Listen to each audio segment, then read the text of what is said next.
जब 1961 के टाइम जब पहला जनगणना हुआ था, उस टाइम से ही आदिवासी कॉलम को हटा दिया गया। हम लोग तो ना घर के ना घाट के रह गए, हमारे पास अपना कोई धर्म कॉलम ही नहीं है। क्यों आदिवासी, क्यों हिंदू बने, क्यों मुस्लिम बने, क्यों सिख बने, क्यों ईसाई बने? आदिवासी की अपनी पहचान नहीं है क्या? नॉर्थ ईस्ट के जो राज्य हैं, जो नागालैंड हो गया, मणिपुर हो गया, वहाँ पे जो ईसाई आदिवासी हैं, जो ईसाई धर्म को अपना चुके हैं, उनकी आबादी बहुत ज़्यादा है। जो आरक्षण मिला हुआ है, जो ये भारी मात्रा में खा जाते हैं और वो चीज़ें हम लोग तक पहुँचती नहीं है, हमारे गरीब भाई बहन तक पहुँचती नहीं है। उनको डिलिस्ट कर दोगे आप तो उनकी संख्या घट जाएगी आदिवासियों से। तो ये सामूहिक तौर पे आप दोनों साथ हैं तो मजबूत है। अभी हमारे सरना स्थल को जो इन लोगों ने तोड़फोड़ करने का काम किया, ये एक हैं। हम तो इनके चर्च में जाके कुछ नहीं करते हैं। ये देखिए, ये जो मैंने संत जेवियर कॉलेज का जो है रिक्वायरमेंट जो आया हुआ है, रिक्रूटमेंट के लिए हाँ, ठीक है। इसमें देखिए, preference will be given to Christians. What is this?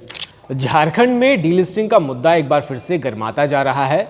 चांद गांव में हालिया जो विवाद हुआ, आप सभी उससे वाकिफ हैं।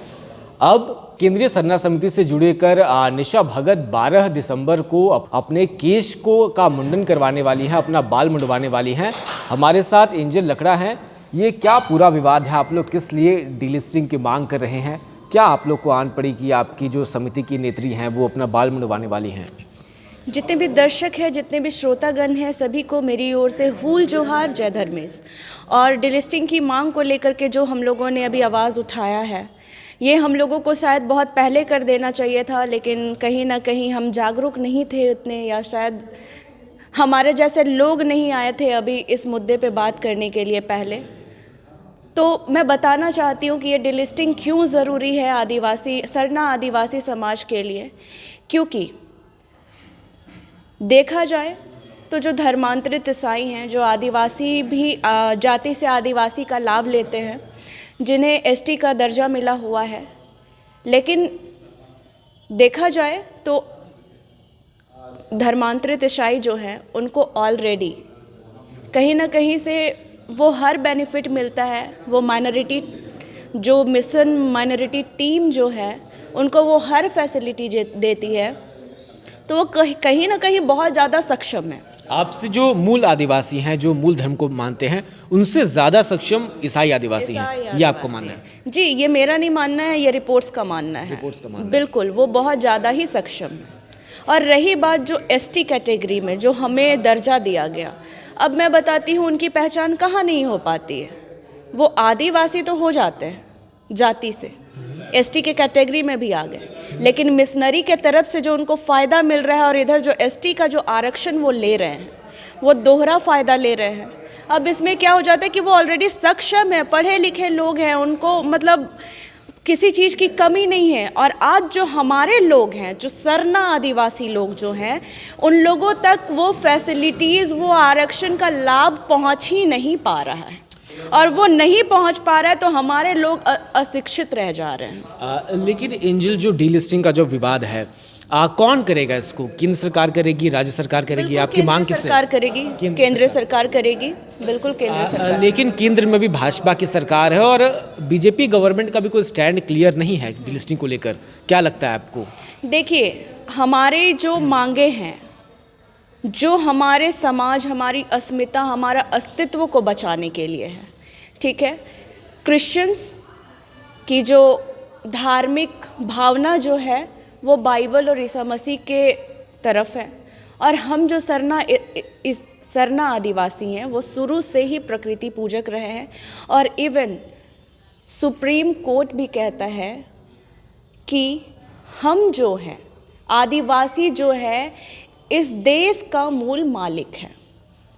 अब आदिवासी की जो समाज है, आदिवासी की अस्मिता है, जिसको घुमील करने की कोशिश की गई है, जब 1961 के टाइम जब पहला जनगणना हुआ था, उस टाइम से ही आदिवासी कॉलम को हटा दिया गया। तो आज तो हम लोग तो ना घर के ना घाट के रह गए, हमारे पास अपना कोई धर्म कॉलम ही नहीं है। तो जिसके लिए हम लोगों ने सरना धर्म कोड का मांग जोर शोर से रखा है, जो हमारा सरना धर्म कोड है वो हमें मिल जाए। और ईसाइयों की डिलिस्टिंग इसलिए होनी चाहिए कि उनके पास तो कॉलम है, आदिवासी, मैं बार बार कहती हूँ, आदिवासी क्यों हिंदू बने, क्यों मुस्लिम बने, क्यों सिख बने, क्यों ईसाई बने? आदिवासी की अपनी पहचान नहीं है क्या? अगर केंद्रीय सरकार, अगर उनके तरफ से कोई भी चीज़ें ये नहीं है, तो हम तो जागरूक हैं, उनको जगाने का काम हम तो कर सकते हैं। लेकिन दिक्कत यहाँ पे ये आती है कि ये करना केंद्र की सरकार को है, और केंद्र की सरकार जो है वो पूरे भारत पे उसका शासन है। नॉर्थ ईस्ट के जो राज्य हैं, जो नागालैंड हो गया, मणिपुर हो गया, वहाँ पे जो ईसाई आदिवासी हैं, जो ईसाई धर्म को अपना चुके हैं, उनकी आबादी बहुत ज़्यादा है, 70 से 80% है उन राज्यों में। तो अगर डीलिस्टिंग झारखंड में होता है तो उन राज्यों में भी करना पड़ेगा कि केंद्र की सरकार तो हर जगह एक ही नियम लागू होगा। बिल्कुल हो सकता तो वहाँ पे इस चीज़ों का आपको नहीं लगता विरोध होगा? इसी वजह से सरकार पूरे देश में ये नियम नहीं आ रहा है, क्योंकि ये संभव ही नहीं है। जो रिजर्वेशन और जो आरक्षण मिला हुआ है, जो ये भारी मात्रा में खा जाते हैं, और वो चीज़ें हम लोग तक पहुंचती नहीं है, हमारे गरीब भाई बहन तक पहुंचती नहीं है, माँ बाबा तक पहुंचती नहीं है। आप जगह जगह जाके देखिए ना कि आदिवासियों का क्या हाल है। अभी भी आदिवासी किसी लायक नहीं है, अभी भी इतना पिछड़े हुए हैं। एंजल, इस पे उनका ये तर्क होता है कि अगर उनको डिलिस्ट कर दोगे आप तो उनकी संख्या घट जाएगी आदिवासियों से, तो ये सामूहिक तौर पे आप दोनों साथ हैं तो मजबूत है। जो अभी 26% की संख्या है कई जिलों में। मजबूती जो ये लोग सरना और ईसाई का जो खेल शुरू किए हैं, झंडा प्रकरण से लेकर के अभी हमारे सरना स्थल को जो इन लोगों ने तोड़फोड़ करने का काम किया, ये एक हैं। हम तो इनके चर्च में जाके कुछ नहीं करते हैं। मैंने देखा है माता मरियम को ये लाल पाड़ साड़ी पहनाते। माता मरियम कब से आदिवासी हो गई? बहुत सारी चीज़ें हैं। इन लोगों का, ये मिशनरियों का शुरू से रहा है कि आदिवासी समाज की जो परंपरा है, आपने पढ़ा होगा, देखा तो नहीं होगा, पढ़ा होगा कि जब मिशनरी यहाँ पे आए, जब अंग्रेज यहाँ पे आए, तो यहाँ के जितने भी गरीब लोग थे उन लोगों को हमेशा 2 बोरा चावल, 2 बोरा आलू में ही ले गए कि हम आपको इतना दे रहे हैं, आपको इतना सा, मतलब इतना हम आपको दे रहे हैं। उन लोगों को भी लगता होगा कि इतना दिन से भूखे हैं, चलिए हम खा लेते हैं, कोई दिक्कत नहीं, धर्मांतरित ही तो करना है। लेकिन उन लोगों को ये समझ में नहीं आया कि वो अपने अस्मिता को छोड़ रहे हैं, अपने अस्तित्व को छोड़ रहे हैं, अपनी परंपरा को छोड़ रहे हैं। और वो अगर छोड़ते चले गए तो आदिवासी कहीं ना कहीं, आदिवासी की जो अस्मिता है वो कहीं ना कहीं खो जाएगी, और उनका परंपरा जो है वो कहीं ना कहीं एक दिन म्यूज़ियम में देखने को मिले। शायद जो किसी ज़माने में डायनासोर था, आज उसका कंकाल हम देखने जाते हैं ना म्यूज़ियम में। बिल्कुल। तो आपको लगता है कि 12 तारीख के बाद सरकार सुनेगी आप लोग की बातों को?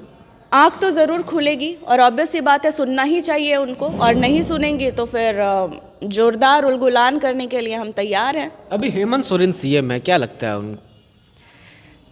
देखिए, मैं हेमंत सोरेन माननीय जो हमारे मुख्यमंत्री जी हैं उनके बारे में मैं क्या ही टिप्पणी करूं, मुझे बिल्कुल समझ नहीं आता, और शायद मैं करना भी नहीं चाहती हूं। अच्छा, प्रधानमंत्री मोदी जी से? उनसे भी मैं, उनके लिए भी, देखिए मैं सीधी सी बात, मैं किसी भी पॉलिटिकल लोगों पे बात नहीं करना चाहती। हमारे लिए जो काम करेगा, अगर हमारी राज्य सरकार सुनती है डिलिस्टिंग की मांग को लेकर के, अगर वो डिलिस्टिंग को लेकर के अगर हमारी बातों को आगे तक लेकर के जाती है, अगर वो डिलिस्टिंग करवा देती है, तो हमारे लिए, हमारे समाज के बेटे हैं, हमारे आदिवासी समाज से आते हैं हमारे माननीय मुख्यमंत्री जी, तो इससे अच्छी बात क्या है कि वो अपने समाज को बचाने के लिए अगर वो सामने आए। बिल्कुल, क्योंकि इस इशू का जो सॉल्यूशन है वो पॉलिटिकल ही है। राजनीतिक पार्टियां ही इसको हल कर सकती हैं। तो आप 12 तारीख को रहेंगी वहाँ पे? बिल्कुल रहूँगी। मैं हमेशा से हूँ, अपने समाज को बचाने के लिए हमेशा से बढ़ चढ़ के आगे आ रही हूँ, और हमेशा रहूँगी मैं। ये देखिए, ये जो मैंने संत जेवियर कॉलेज का जो है रिक्वायरमेंट जो आया हुआ है, रिक्रूटमेंट के लिए, हाँ, ठीक है। इसमें देखिए, preference will be given to Christians. What is this? मतलब जेवियर कॉलेज में अगर कोई पढ़ाने वाला है तो टीचर की और ये 24 अगस्त 2025 की है, मतलब कि 3 महीने पहले 3 महीने पहले की बात है। तो क्या हमारे साथ नहीं करते ये लोग? और हमारे लोग अगर जाके इनके यहाँ पढ़ते तो फ्री में पढ़ते हैं। चलिए, शुक्रिया। तो 12 दिसंबर को ये कार्यक्रम राजभवन के सामने होने वाला है, जहाँ पे केंद्रीय सरना समिति की महिला इकाई की जो अध्यक्ष हैं निशा भगत, वे मुंडन करवाने वाली हैं, और राज्य सरकार और केंद्र की सरकार को एक मैसेज देने वाली हैं कि झारखंड में जो धर्मांतरण है आदिवासियों का, उस पर रोक लगनी चाहिए। आप इस पर क्या राय रखते हैं, आप इनकी बातों से कितना सहमत है, लिखकर ज़रूर बताएं। हमारा नाम शुभम राय है और आप ओंकार झारखंड देख रहे हैं। शुक्रिया।